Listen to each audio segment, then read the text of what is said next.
Hello and welcome. After this introduction, what follows is one of my older videos titled The Golden Age.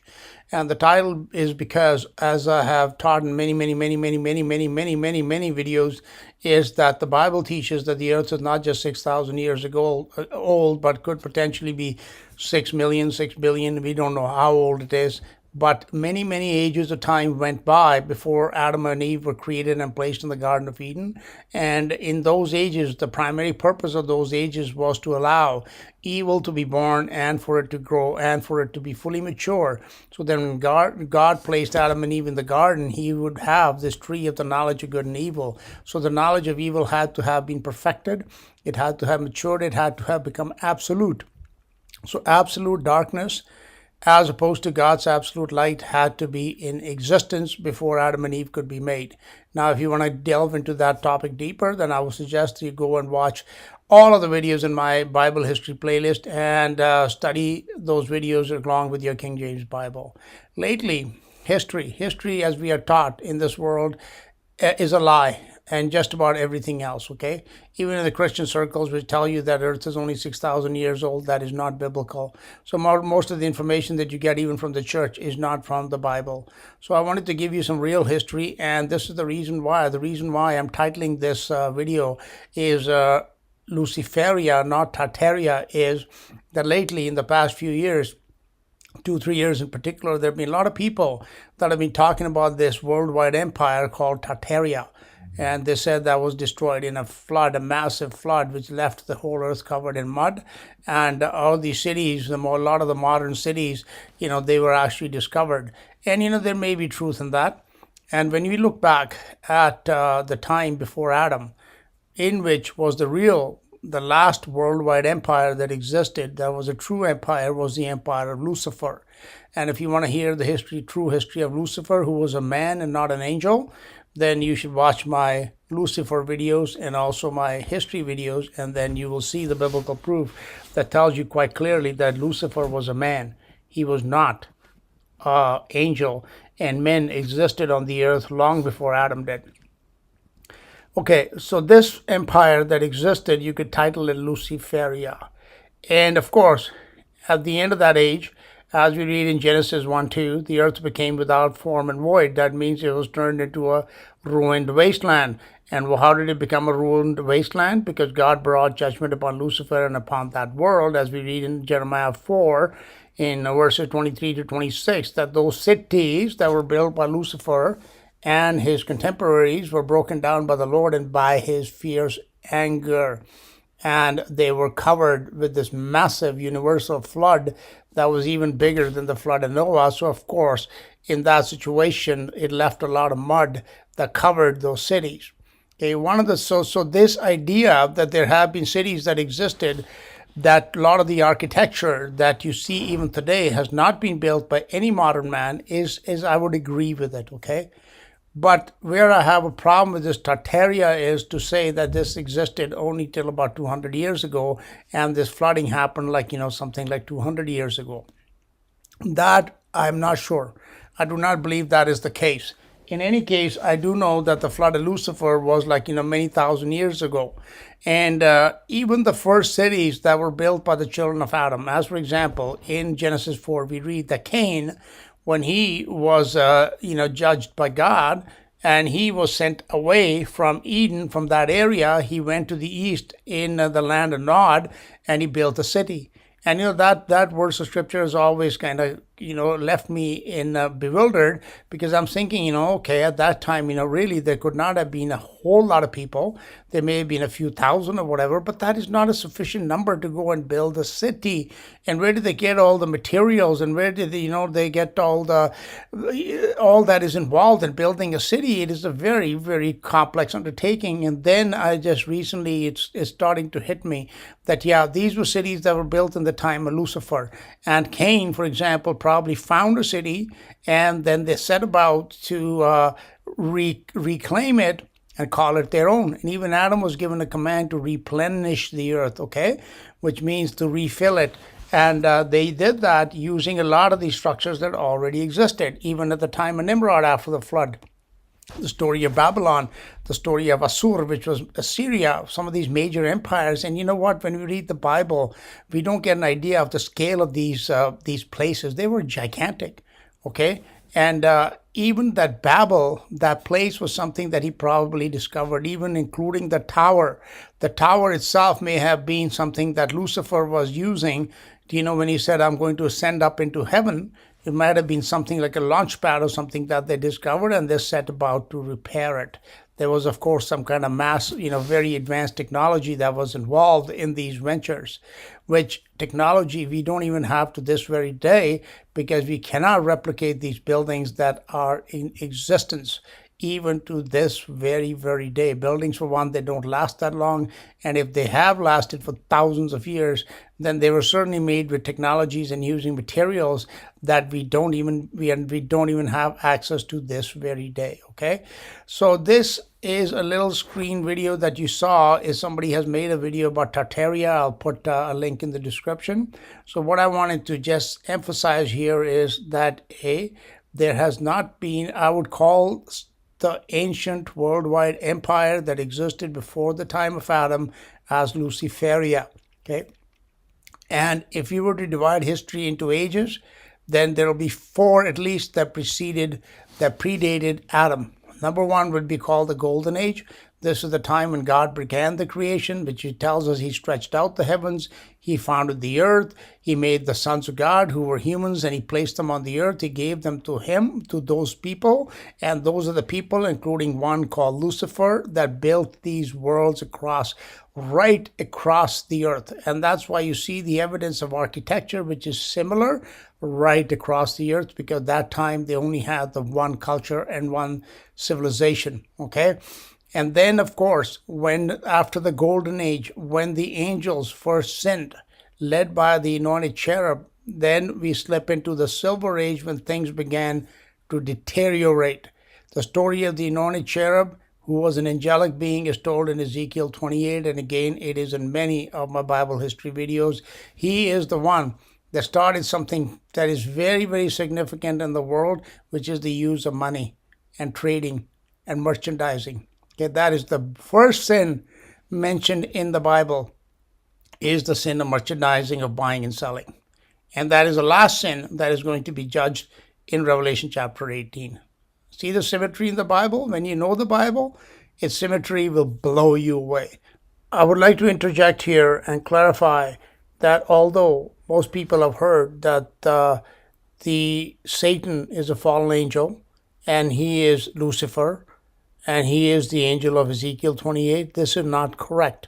In the Bible, there are actually three creatures that were instrumental in the birth of evil, in the growth of evil, and in the maturing of evil into absolute evil, which happened in Satan. The first one of them is called the anointed cherub, which is an angelic being, and he is in Ezekiel 28. The second one is Lucifer, who was not an angel and he was not a beast. He is a man. Okay, his story we read in Isaiah chapter 14. And the third one is Satan, whose story actually begins in Genesis chapter 3, and it goes right into the book of Revelation. Satan is neither an angel nor is he a man. He is a beast, as the Bible makes it very, very clear. Okay, so these are three different people. These are three different creatures.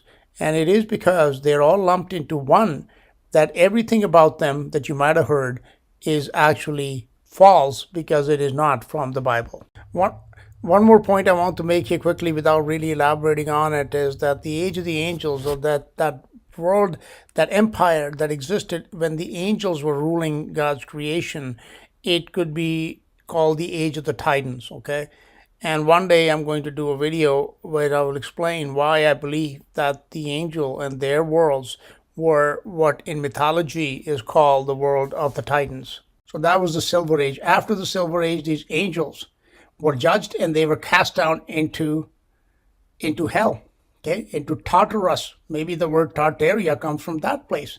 It's been a hellish civilization that has existed on the earth, in which they had these, all kinds of creatures, humans, giants, dwarves, trolls, you name it, all of these fantasy kind of creatures and hybrids and dragons, and all these existed right here.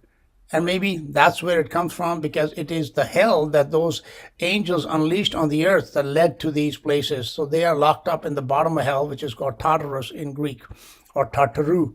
Okay, and I most likely think that the word Tartaria originally came from that this was the civilization of the evil ones, not of the godly and righteous people. After these angels were judged, then came the Bronze Age. The Bronze Age was the age of Lucifer. It was the age of humans on the earth, where the angels were no longer their competition, and that Bronze Age ended. In that Bronze Age also was created someone by the name of Satan. Okay, he is a dragon. He is a serpentine dragon. And that story will be picked up and told another time. So, but this age was mainly the age of these humans. They were led by Lucifer, and it is their civilization that existed right across the earth, and it is their remains that we find to this very day. And therefore, I would like to say that this Tartaria was not built by Russians or Mongols or somebody, that it was actually referring to something that was much older, even not to Nimrod. It was before his time, not even to Adam or Cain. It was before their time. It was built by Lucifer and people that came before him and after him, and that's why I would call it Luciferia. And finally, at the end of that, when Lucifer himself fell from heaven and he was cast into the bottomless pit where he is today, therefore, after that came the age of the dragons, led by the serpentine dragon Satan. That would be the Iron Age which we are living in today. This Iron Age began at the end of the Silver Age, and it predated, even its origins predate the arrival of Adam. So those are the 4 ages: gold, silver, bronze, and iron. I'm not going to go into detail here, but I'm just going to play that video again for you, which I recorded about a little while ago, and it is titled The Golden Age. But I just wanted to introduce to you today the idea of this worldwide empire, which I am calling Luciferia, not Tartaria.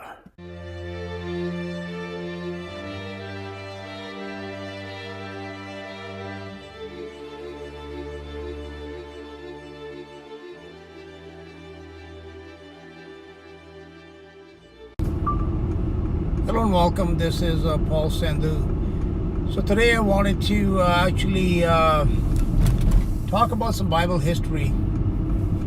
Talk about history in general, but with a focus on history of creation as it is recorded in the pages of the Bible. So this video is actually meant for people who are familiar with the Bible and those who may not be.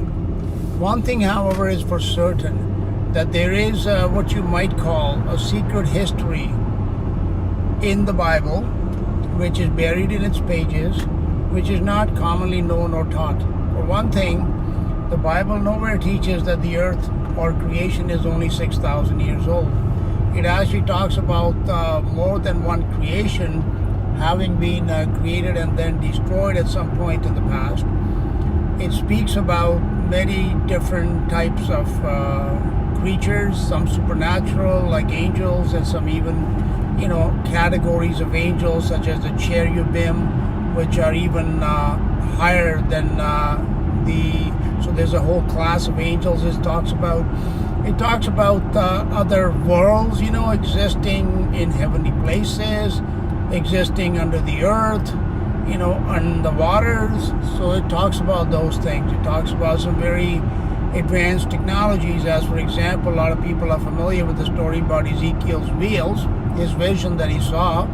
Okay, that's technology. It talks about great energies, such as witnessed on Mount Sinai when Moses took the Israelites in the wilderness. They say that Mount Sinai, when God descended upon it, was entirely on fire, and the smoke rose up like that of a furnace. Okay, that's just one example. Fire energy in the Bible is used a lot. Okay, and then about electricity, about lightning and thunder, talking about software and having things being created by the use of technology, because everything we are told is made by His Word, which of course would be the equivalent of a software program. Speaks about different and strange creatures, some humanoid like giants, like even Titan-like, because in Amos you can read about these giants whose height is mentioned as being like the height of cedars. So these would be something like the mythological Titans, which were much bigger in stature than even giants like the giant Goliath, which we also read about in the Bible. It talks about some strange unions that took place between these creatures that are called the sons of God and between the daughters of men. It talks about what's in heaven, about the throne of God and all the mysterious and strange, strange for us, energies, etc. Spirit in the Bible, it essentially translates to energy. Okay, that's what the word. Literal meaning would be something like the word energy in the English language, because even the Bible, it tells us that our bodies are kept alive by the Spirit. So that which energizes or animates a human body is the Spirit, is the energy. Okay, that's the energy of life, which is Spirit. So it talks about that. Jesus himself was a very, very unique person in that the energies that surrounded him, for example, the cloaking, his cloaking abilities, you could say. See, now that we are living in an age of technology, we can understand these concepts a lot better than perhaps our forefathers could, because we can understand it. How many times in the Bible, especially in the book of John, you can see that Jesus hid himself and he walked through the midst of a crowd. He was cloaked. They couldn't see him. Okay? He walked upon water. He commanded the sea and it became calm. Okay? He raised the dead. He said, Lazarus, come forth. So he was walking in the street and a woman touched him, and energy, the Bible tells us, left his body, and this woman was healed.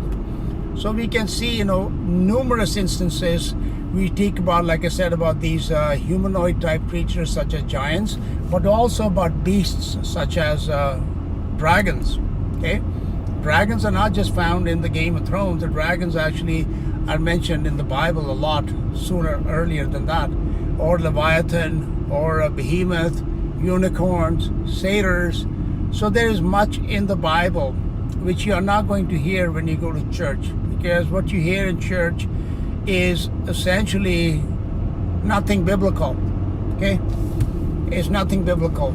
So based upon that, and now to give you a little background about myself, I was born and raised in India. So I am very well familiar with, a lot of people on YouTube, for example, they talk about Indian mythology such as the Mahabharata, and they talk about these fantastic weapons. A lot of people say it was nuclear weapons. I would say nuclear weapons are not what is being mentioned there, but it is something of an entirely different nature and a magnitude of power much greater that is being described in there, which is more like energy weapons of some sort.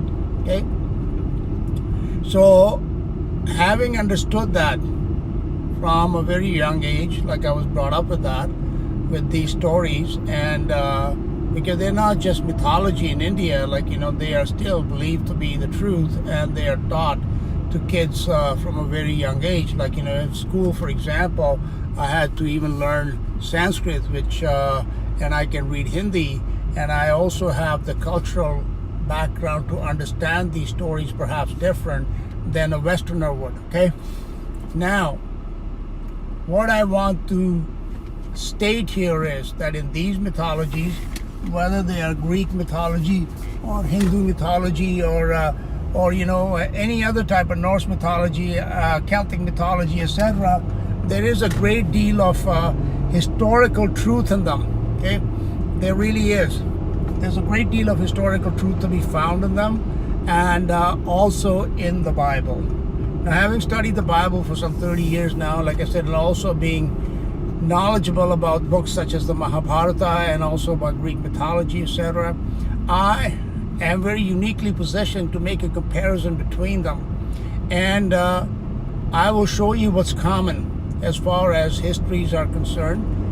I would say prehistory rather than what we consider to be history going back a few thousand years, history of civilization. I'm talking about the civilizations and the worlds and the ages that came before them, and the histories of prehistory, you could say, that we can compare what we read about in mythology, for example, and then in the Bible. We can do some sort of comparison, and piecing all these pieces together, we can make a really, really good history book.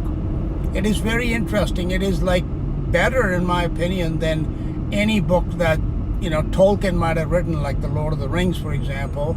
Or actually, Tolkien's work, by the way, is interesting in that his earlier work, which predates chronologically at least the Lord of the Rings series, is called the Silmarillion, which is a history of creation, essentially, and of the different ages of time that came and went before the stories of the Lord of the Rings. And Tolkien's stories are pretty much based almost entirely upon the Bible, okay?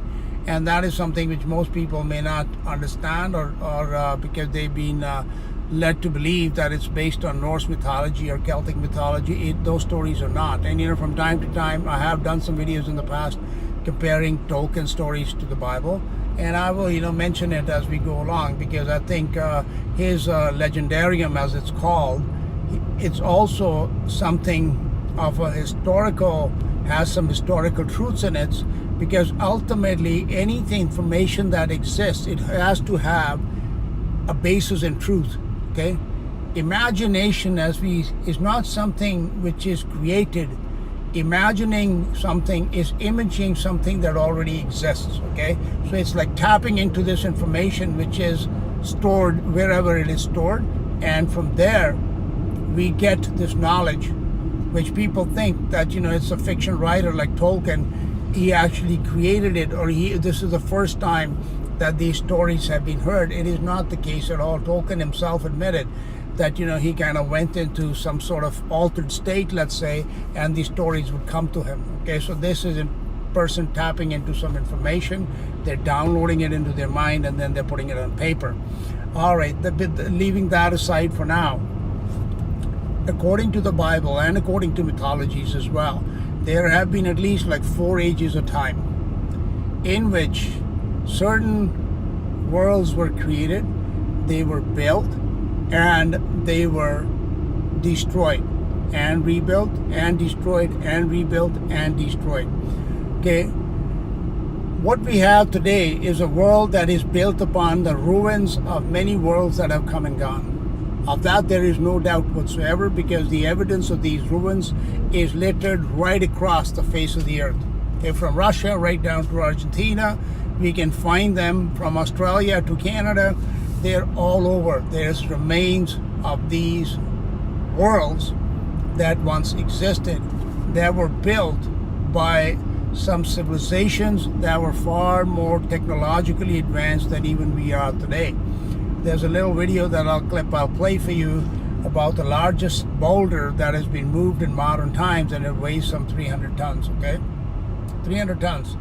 But if you go, there are so many sites in this world where you'll see cut stones, even in buildings or just lying there by themselves, that weigh like upwards of 1,000 tons or more.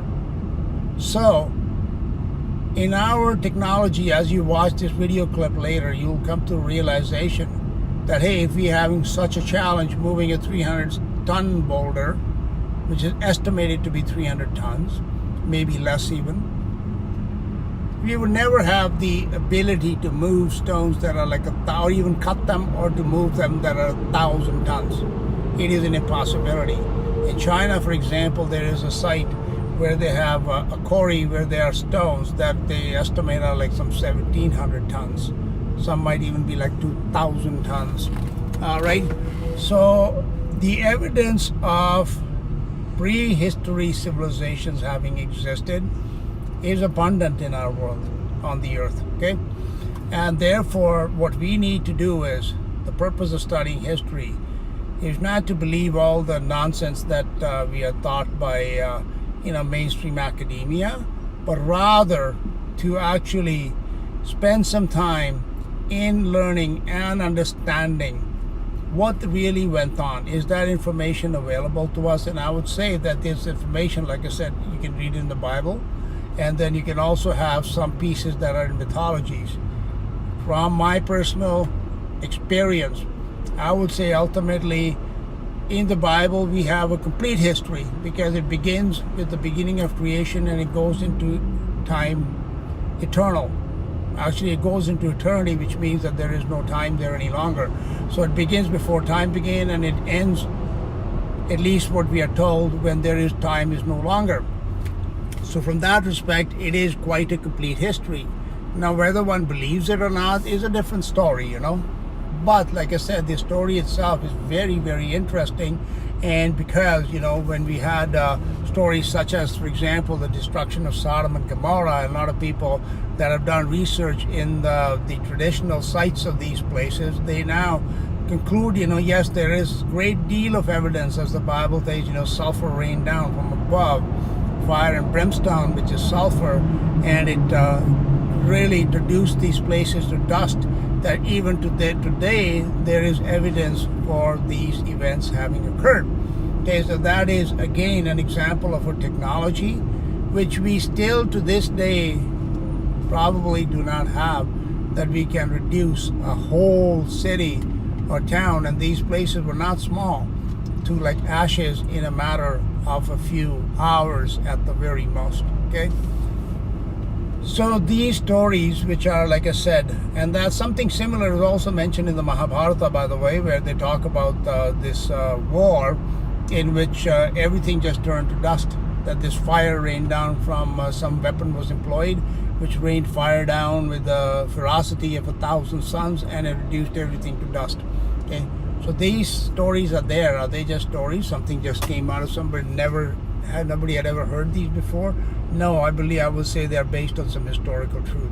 So today I just want to talk about the 4 ages of time that are in the Bible, and that are also mentioned in mythologies. And generally, the Hindus have their own names for them, but we'll go by the Greek names for the ages, which are based upon the names of precious and base metals: gold, silver, bronze, and iron. That these are 4 different ages. Okay.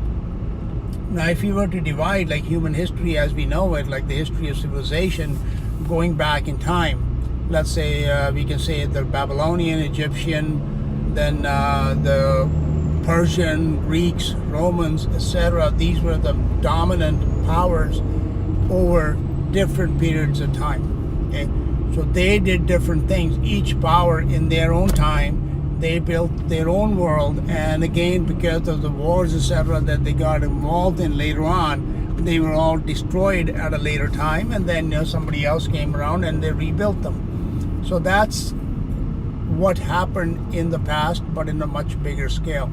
The first age, which is called the Golden Age, it was essentially an age of building only. It was not an age of destruction. Okay? It was an age of building and of creation. And the following 3 ages, the Silver, the Bronze, and the Iron Age, these are ages of primarily of rebuilding and destruction. In each case, the destruction was greater than the building part of it. So what we are left with at the end of each age is more ruins than that age began with. The Golden Age, from a biblical perspective, it gives it a very, it defines it rather well. Okay, the beginning of creation and what happened. In mythology, for example, in Greek mythology or even in Hindu mythology, it is a little more, what should I say, unclear as to what exactly transpired. Okay, because the Greeks kind of say that there was this void. So they essentially don't begin quite at the beginning. They have left out a certain period of time, which was the time of construction only and not of destruction. Okay, so, but in the Bible, in Genesis 1:1, we read, in the beginning God created the heaven and the earth. Okay, and this is a very, very interesting one single verse of scripture. The way it is worded in particularly the 1611 authorized version of the English Bible, it reads, in the beginning God created the heaven. Okay? And after the heaven there is a comma. So essentially what it is telling us is that the first act of creation by the Creator, who is God, He created this one singular place called the heaven, which in the Bible is described as the city of God. This is the place from which God rules and reigns over all of His creation. Okay? So this was the very first place. A lot of mistranslations, they translate this verse as, in the beginning God created the heavens, plural, and the earth. But like I said, in the authorized version, it is a singular heaven, it is not plural, and it is followed by a comma, so that there's another clause which tells us that even the earth and the heaven were not created simultaneously, that the very beginning of creation begins with the heaven as in a city, which is both the abode of God and, let's say, His administrative center, the greatest technological marvel anywhere in all of creation, from which He administers and controls and manages all of His creation. So that makes kind of sense. Like in a person, like a city, for example, you don't just build a city like, fully finished right from the beginning. Or you're going to build a building. First we draw the plans, and then you build the construction office, then all the other drawings, etc. are created, and then the foundation is dug, and then eventually the building comes into existence.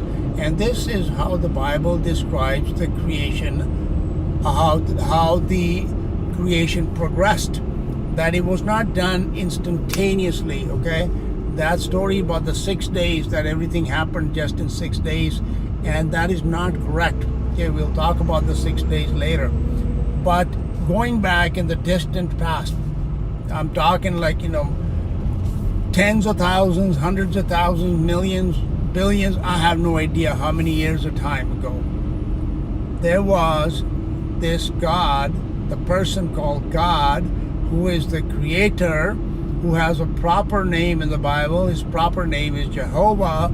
He created. He began the process of creation. Okay? This is something very, very important to understand, that creation has a beginning, but the Creator does not. The creation exists in time, but the Creator does not.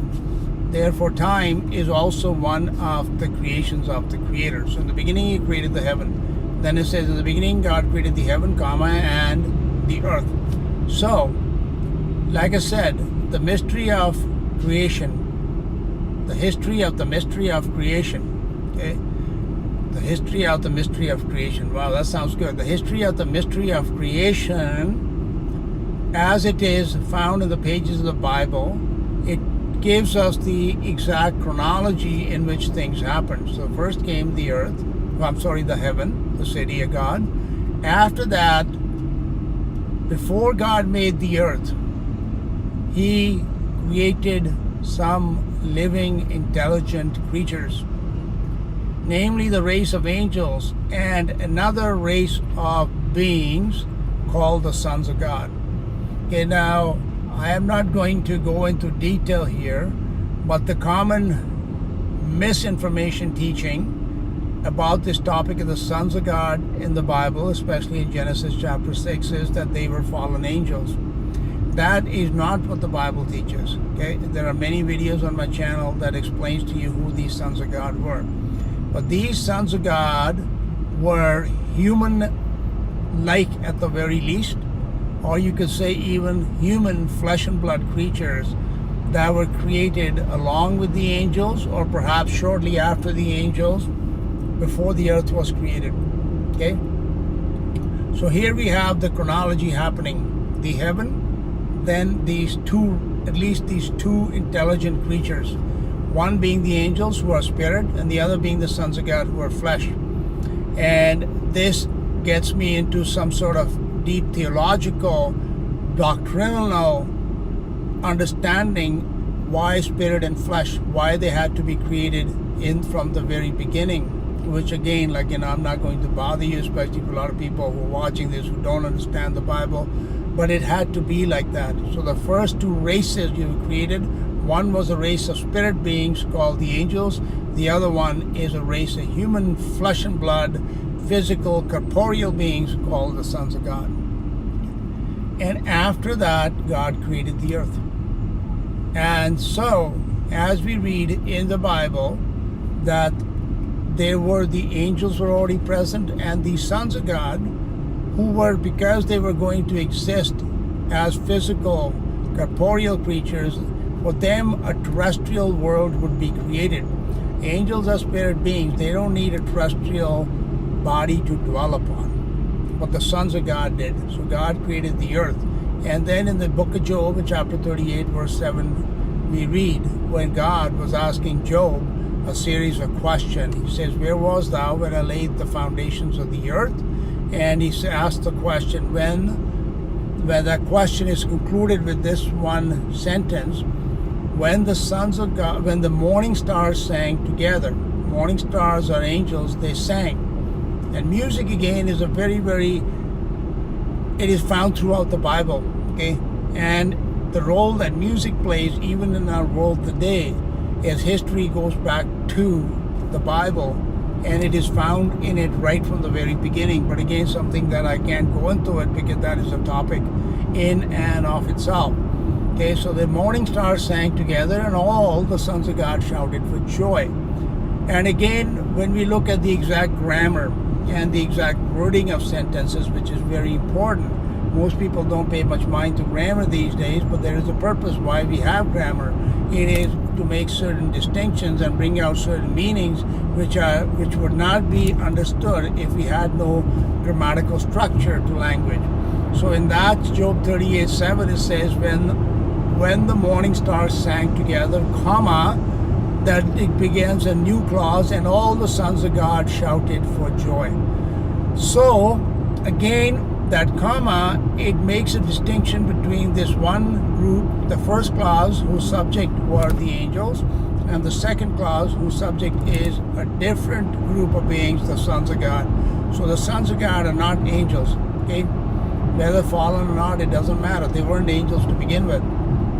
That's why in Genesis 6, they were, just as an aside, that's why they had no problem, mating with the daughters of men, which is the daughters of Adam, and having children and everything else, And these, just to give you another context from mythology, these sons of God became the gods of the old worlds.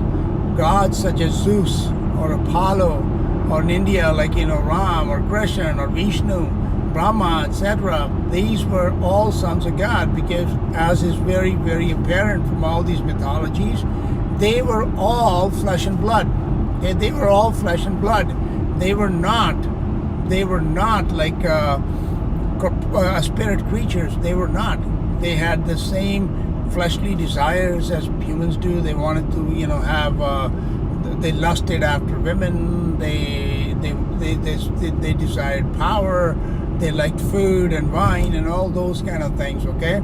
So they had all the human characteristics that the human failings that we see in people today, and that is because they were people.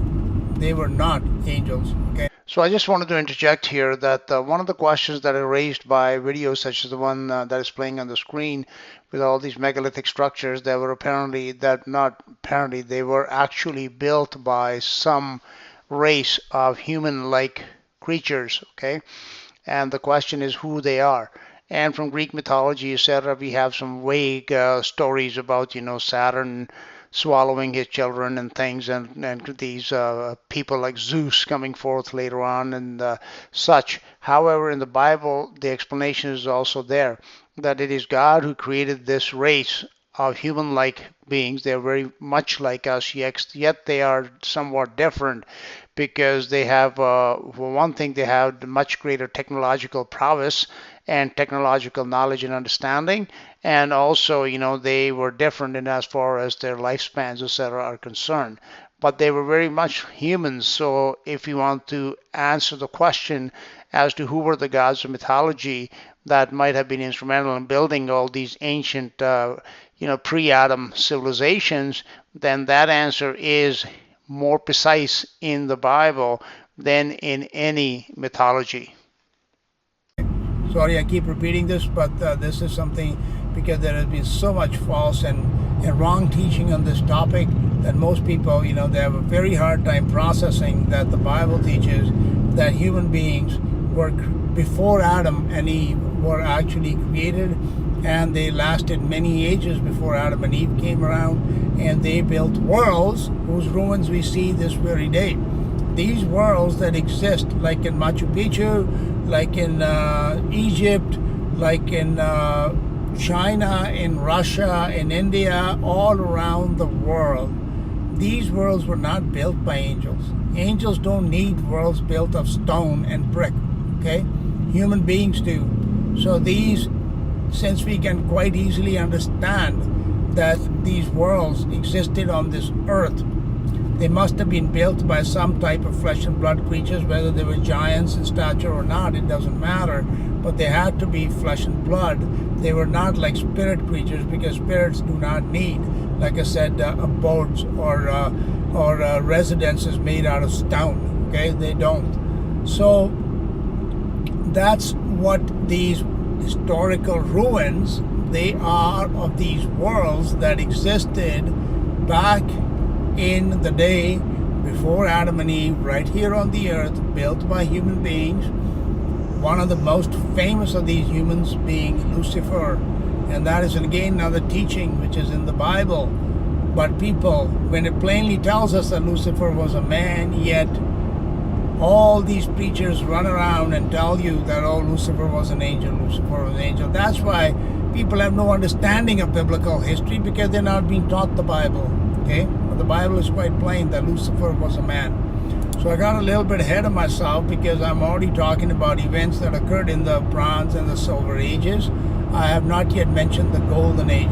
So today I just want to introduce you to the Golden Age, and then we'll continue talking about the Silver, the Bronze, and the Iron, the present Iron Age.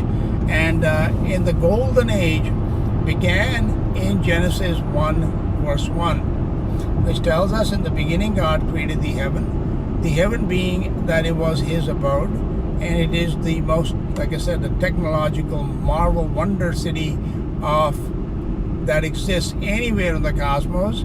Therefore,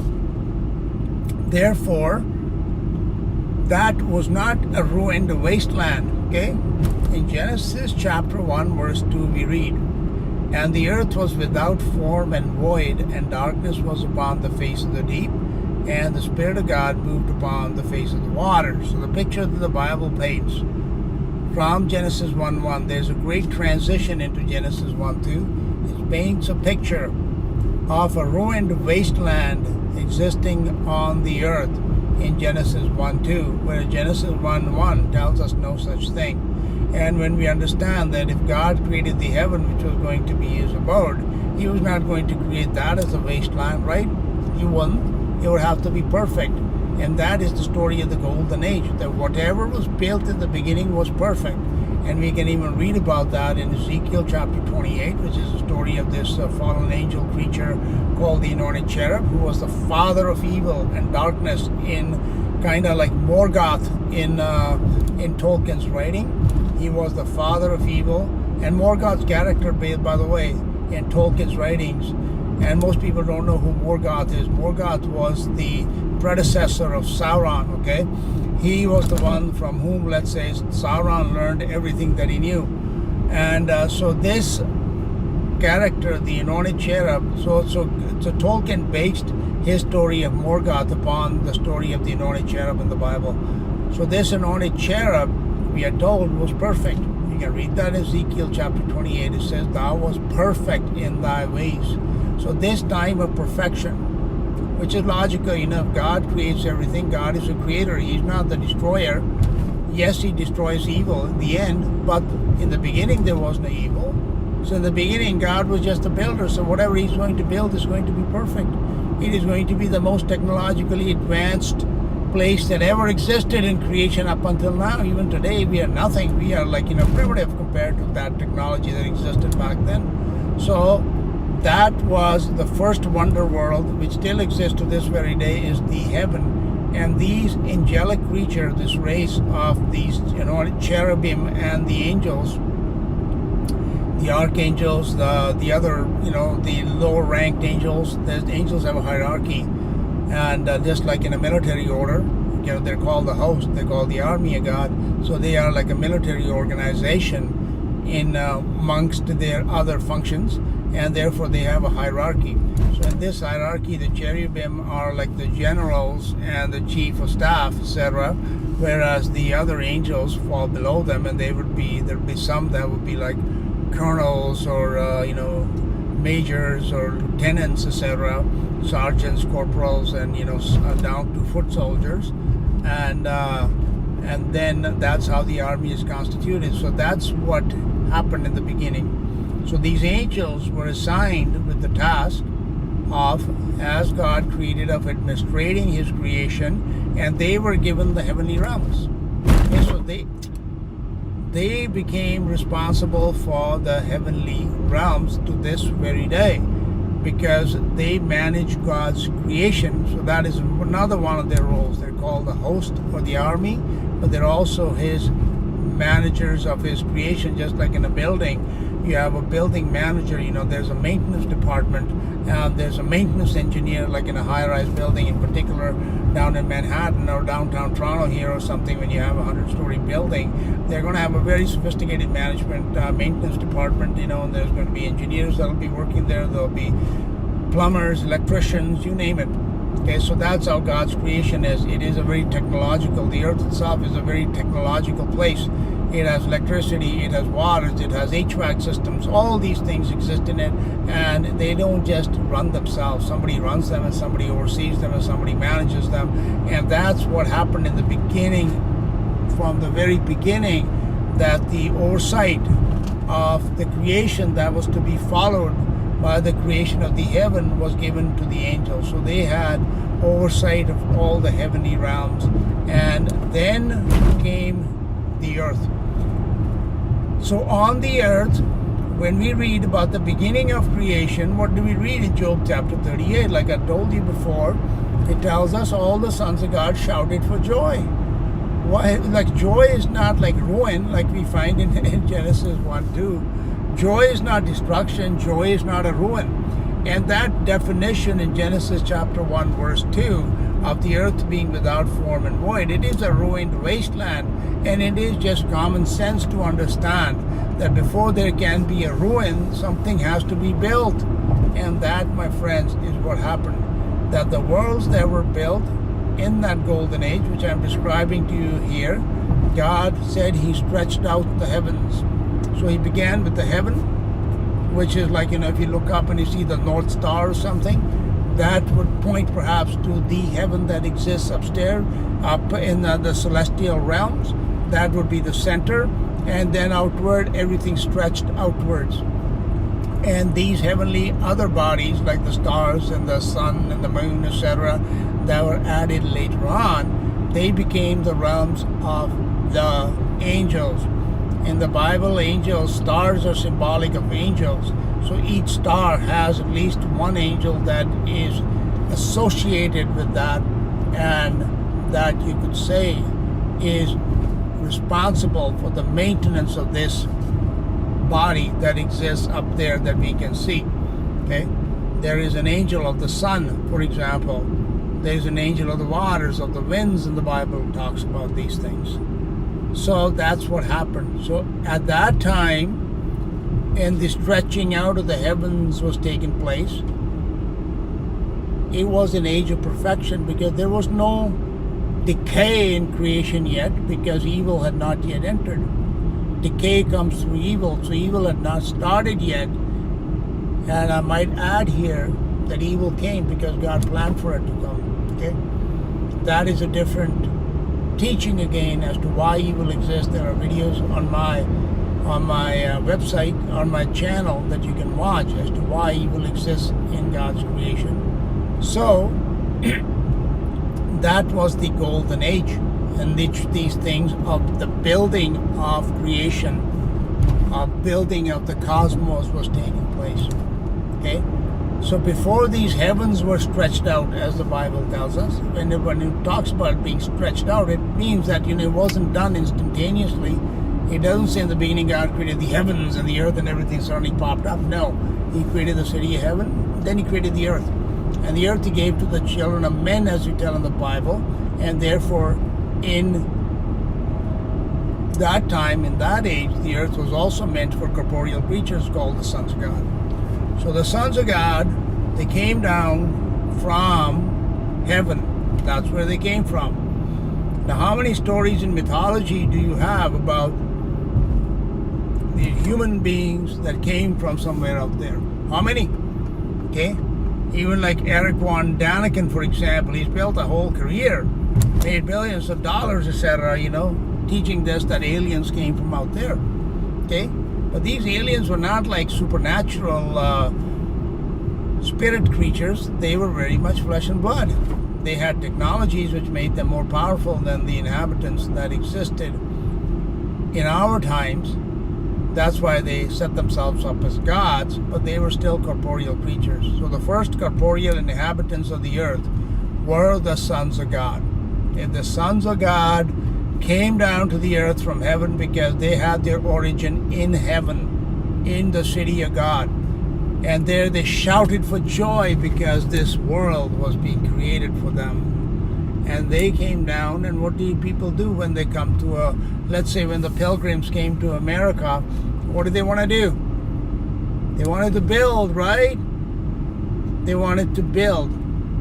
Like where we are sitting today, like, when you go to, say, New York City or something, it didn't exist back then, but over time they built and they built and they built and they built, and the country grew and grew and grew and grew.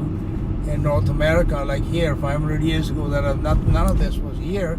Even probably none of this was here, even like maybe 100 years ago. So cities grow as people build upon them. And that's how the earth grew. As the sons of God, they began to multiply, they began to build.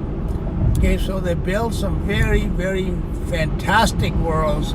I am sure you could say worlds that would be something like Atlantis, where the myths of Atlantis and Lemuria and Mu, etc. come from, is because these worlds that were technological marvel worlds, where they had like, energy devices which we can't even think about today, where they had like flight and other means of transportation, where everything was perfect because it was the golden age. It was a time of building.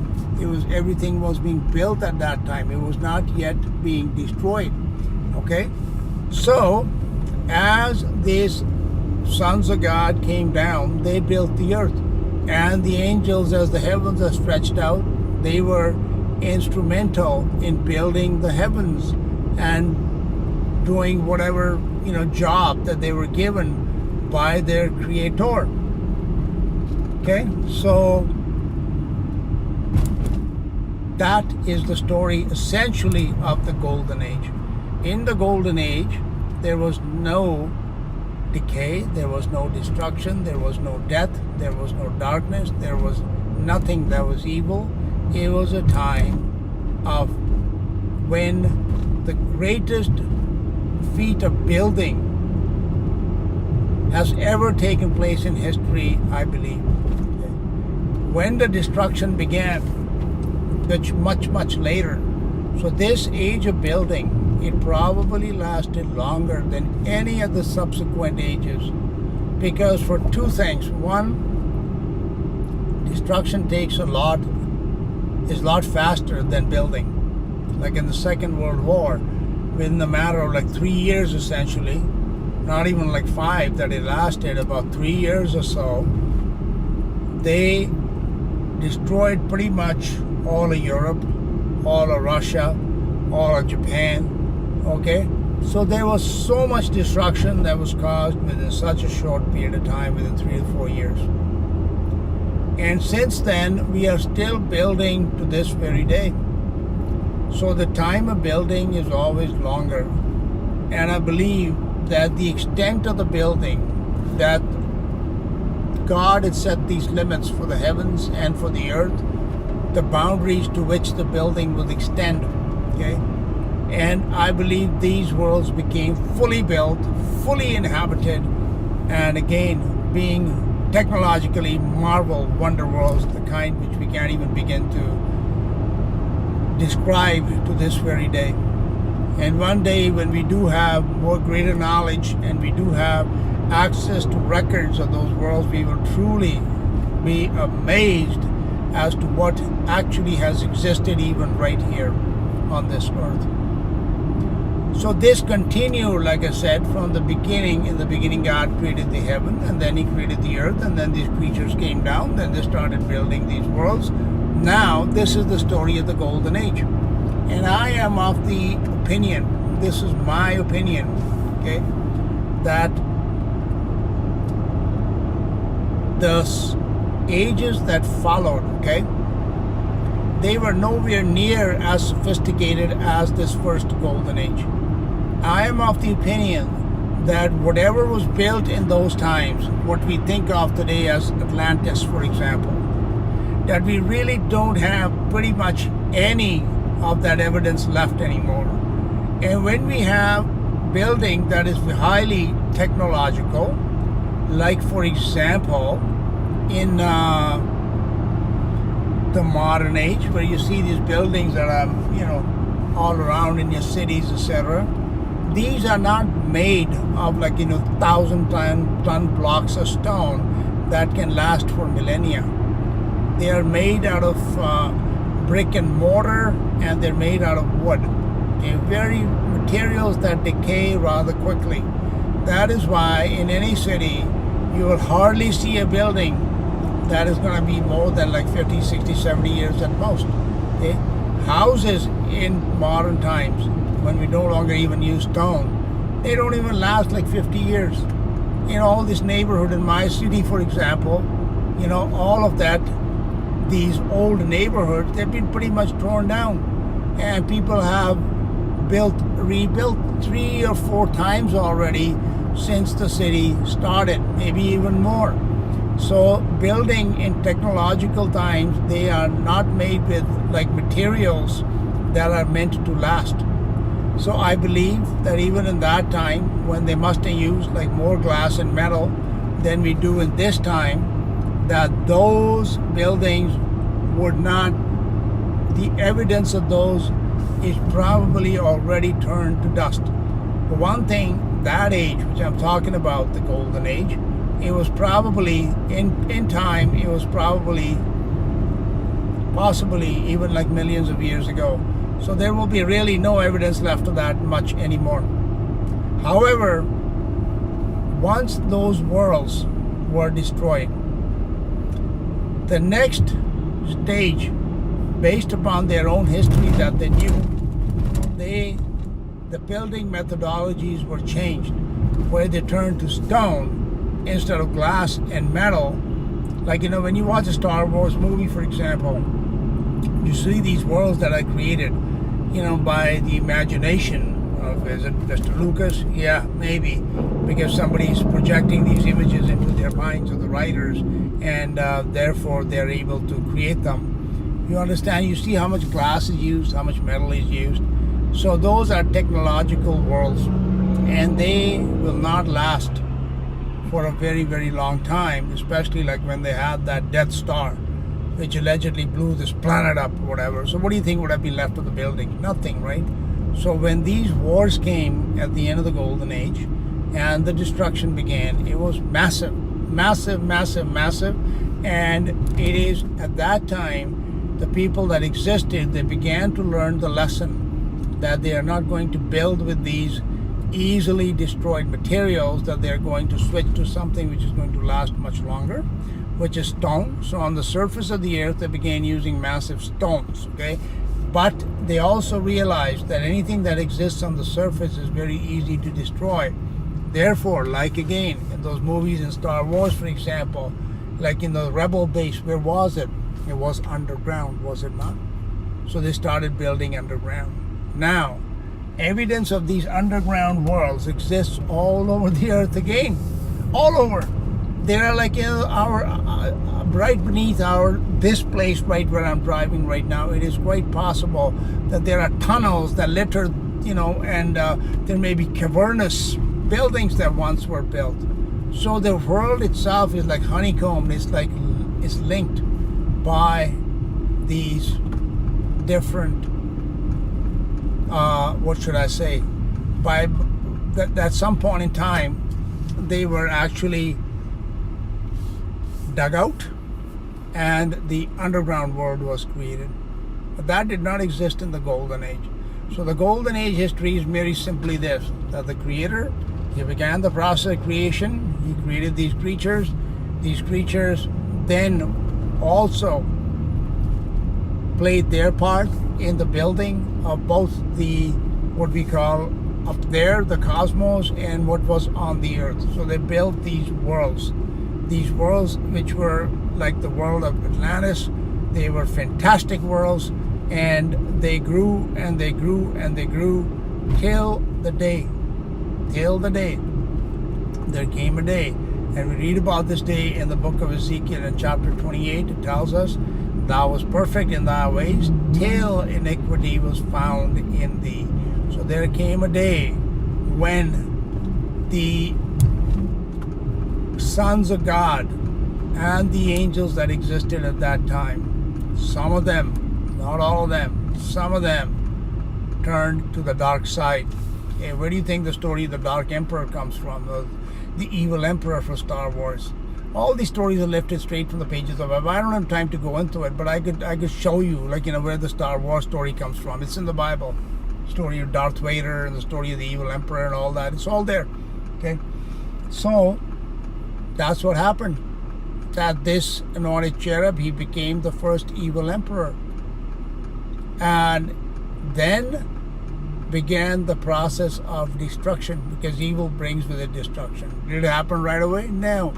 Did it happen over many, many years and many ages of time? Yes. So that world that was built in those worlds that were built at the time of the Golden Age of creation, they began to be destroyed. Okay? Evil brings something which is jealousy, which is envy, which is hatred, and factionalism. So all these stories that you read about, like I said, in Tolkien, in Star Wars, etc., this factioning of God's creation began to occur at that time. And these factions began to war with each other. These are the wars of the gods that we read about in mythology, for instance. And what happens when war comes? Destruction comes. So there came an age at the end of the Golden Age when evil entered in, it transitioned into the Silver Age. And from then begins deterioration, decay, destruction of creation. And since that very time, by the way, since that very time, we have been in a state of destruction, a state of decay to this very day. And by the way, one of the things that's very much missing in any mythology, as well as in the stories of Tolkien, or in Star Wars actually touches upon it, but most of them, they leave out a very, very important detail. The Bible tells us that the love of money is the root of all evil. They leave out the history of money. The Bible does not. It tells you that money and banking and trading and commerce, it was started by this race of angels led by this anointed cherub. They are the ones that started it. Okay?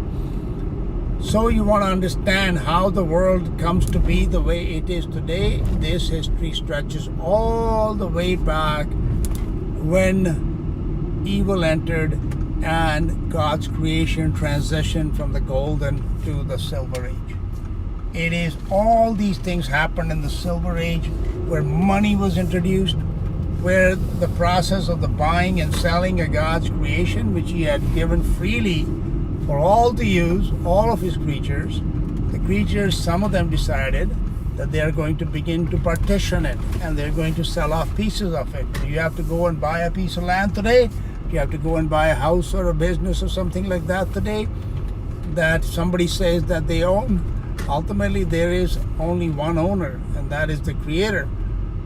So this system of money and banking and commerce and trading and buying and selling, it is created. It began way back when, at the time of this angelic race led by this creature called the anointed cherub, and all these things. Idolatry, worship of creatures as God, began under him. So these stories and these histories, we understand that when we start to piece it together, the purpose of studying history is not just to understand what happened, but what were the causes. And you want to understand the causes, then I think there is no better document than the Bible to explain those causes. Mythology, they can talk about weapons and wars and everything else, but they will leave out the root causes. As the Bible says, the love of money is the root of all evil. They will never explain to you where money came from, but the Bible does. All right, so that is the story of the first age. The first age, the golden age, was an age of creation, where everything that we see today, actually what we see today probably is not what was created back then, because most of it was destroyed at some point later in time. But that gives you a picture. Like, there was the heavens, which had these heavenly bodies, like the stars, the sun, and the moon. But the sun and the moon we see up there today are not the same ones that were created in the beginning. And the Bible tells us that the heavens themselves were destroyed at some point in time. Okay? So that's the history of the golden age. I'm going to end this year as an introduction, that there was a period of time which was rather lengthy, probably the longest of all the ages, probably lasted at least tens of, in terms of time as we measure it today, okay? Time measurement may have been different back then, but as we measure it today in terms of today's Earth years, it could have been tens of thousands, 100,000, millions of years. I have no idea how long this age lasted, but it began with the creation of the heaven, from where the creatures that would later on inhabit both the heavenly realms and the earth were created, the angels and the sons of God. And then came the earth, and then came the building of the worlds that existed, some up in the heavenly places and some right here on earth. Okay, but we are concerned primarily with the ones that exist here on the earth. And then we will get into it, like I've touched upon it, how the worlds that exist under the sea, for example, or inside in subterranean regions, how were they created? There was a time when they were built, right? Bible talks about hell, for example, or the depths of the earth and all that kind of, even mythologies, everybody talks about the underworld, etc. Where did the underworld, how did it come about? And we can answer those questions. And that's why I find this history to be so very fantastic. But I believe it's not just fantastic, it is also the real history.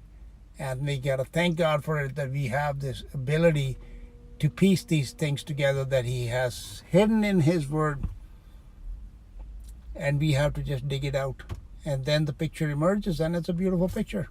Or I'll continue. I'll talk about the transition from the golden into the silver age next time. And just to leave it here, that most of the stories that people hear about Atlantis, etc., I believe they are based upon the time which was the time of the golden age as it was transitioning into the silver age. Okay, there was still high technology and still not massive destruction, but later it came. Okay, thank you for listening. This is Paul Sindhu.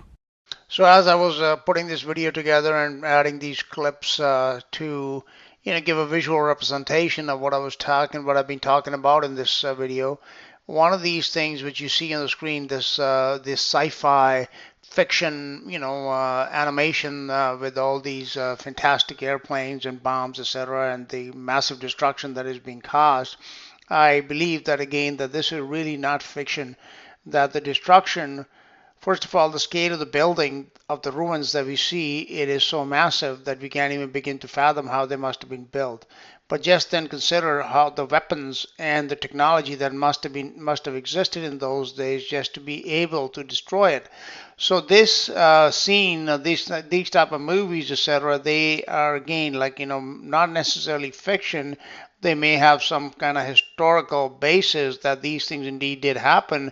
And this is how these worlds came to be in ruins, such as, for example, you see all these giant 500-ton obelisks and everything and other stones that have been cut, but they just scattered all over. And there's it's like as if somebody just in the middle of a construction project just decided to abandon it. And that is, again, these reasons is that these are a result of some kind of cataclysmic destructions, and most likely these destructions were caused by some type of wars between these different factions that arose, even between the angelic races and the sons of God human races, who later on became the gods. And I think that's where the stories of Titans, for example, comes, that the Titans were the first generation of the gods, and these would be like the angels. And they were the first rulers. They're the first ones that set themselves up as the evil emperors. And then they were dethroned by the sons of God humans, who were led by Lucifer, whose story we will continue in the Silver Age. And then you shall see that this type of destruction, that the evidence of which is to be found on the earth even to this very day, it was not some type of minor event. The technologies and the people, like in Greek gods or in any kind of mythologies, Hindu mythology, etc., the gods always possess amazing technologies, and those are factual because, as I said, that the golden age, which was the beginning of creation, it began in high technology. It began in the greatest knowledge that God's creatures have had up until this present time. And not even at this time do we have the same amount of knowledge as far as technology, etc., is concerned. And this is something which God deliberately has withheld from us, as, for example, the Tower of Babel, which was designed to really dumb man down. Otherwise, we would have brought this destruction upon ourselves much sooner than God wanted to see it happen. It is going to happen, and this type of destruction that you saw, for example, in these little clips here, it is definitely going to happen. And the question is this the first time that will happen, or has it already happened in the past? All right, thank you. I'm glad. Or lastly, I want to add is that at the very end of this clip, you will see after this bombing how the ruins look very much like the ruins you would see, for example, in South America and Peru, or in the Middle East, or in China, Russia, etc. They are very, very similar. And is it because the cause of these ruins is very much as depicted in this sci-fi clip?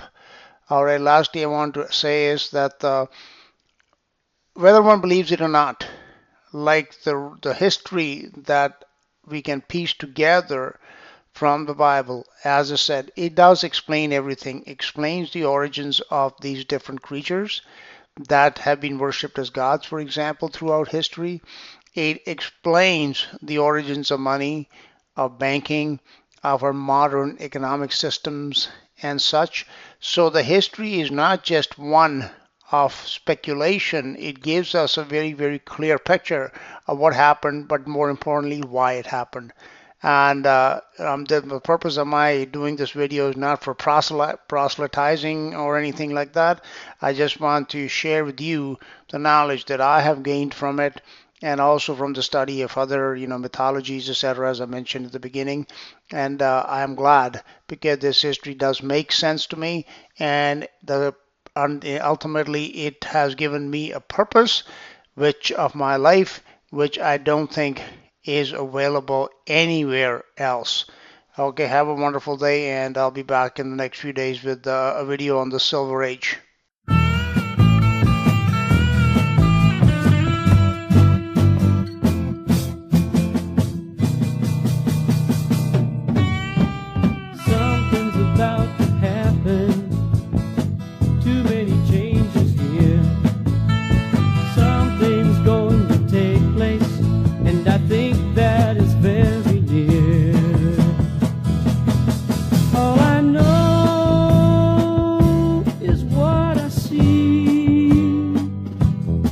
What I see is what I read.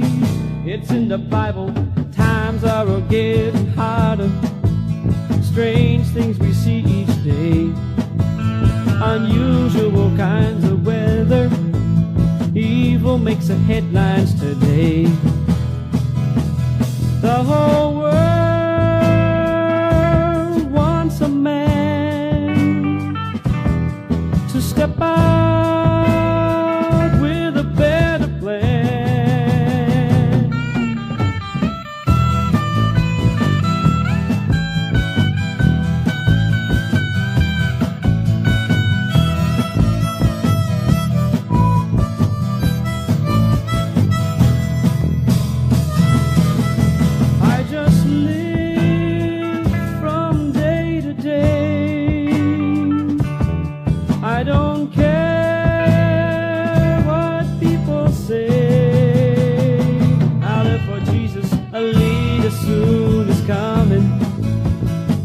to put the world in peace.